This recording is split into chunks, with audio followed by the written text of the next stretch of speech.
Hello, my friend. It's Margie Aliprandi. Happy 2015. I've been doing some reflecting recently on 2014 and some goal setting and vision crafting for the year 2015.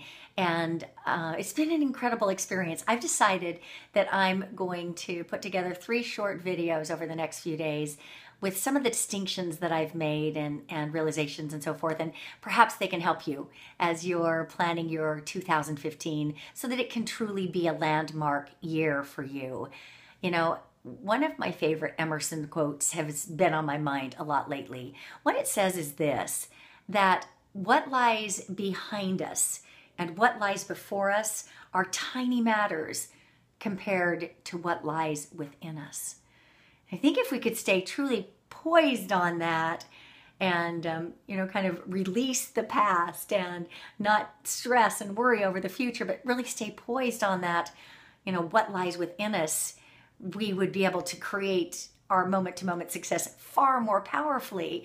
And an exercise that I want to recommend before we go rushing headlong into the year 2015, I'm going to encourage you to sort of close out the year 2014 right. And what I mean by that is, rather than moving ahead with just sort of a nebulous, nondescript feeling of success or failure in some areas of your life, I want you to pause and get kind of crystal clear about what 2014 was about.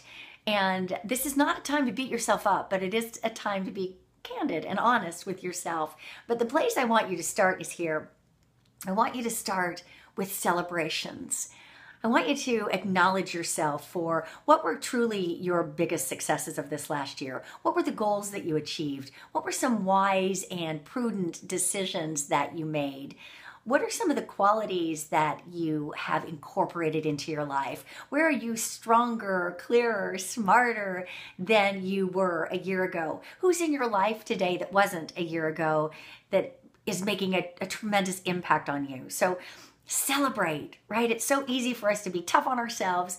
And I want to invite you to look back in a sense of celebration on all of the great things that happened. I also want you to take a look at the lessons. Like, if you had it to do over again, what things would you do differently? What have you learned?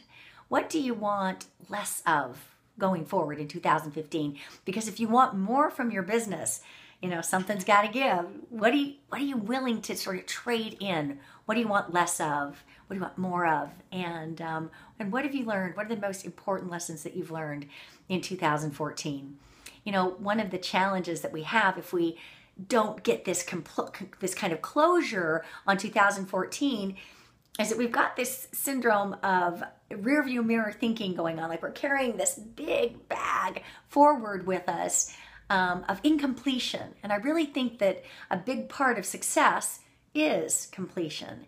And so taking the time to do this, I think, is really important. And then it presents this foundation, and 2014 can become a springboard for all the things that you do want in 2015. And you get rid of that rear view mirror thinking thing. And when I say that, I mean that so often we look at the results and the revenues and the circumstances that we're experiencing in our lives today, and we let that determine how we think and how we feel and the decisions we make and the actions we take.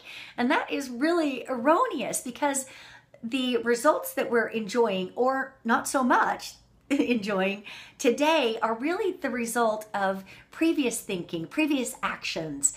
And so we can change everything today if we can truly do, as Natasha Bedingfield says in her song Unwritten, look at today with like this blank page, clean slate, blank page, never happened before. Today's never happened before. 2015 hasn't happened before. Sure, you have unmet goals from other years. Sure, you've said you're going to do things that you haven't completed. We all have. And it's ancient history, because never before have you been the you that you are today, knowing what you know now, ready to take on the world. And so you've got the pen in your hand and the ending's unplanned. So with that, I want you to look back and look forward.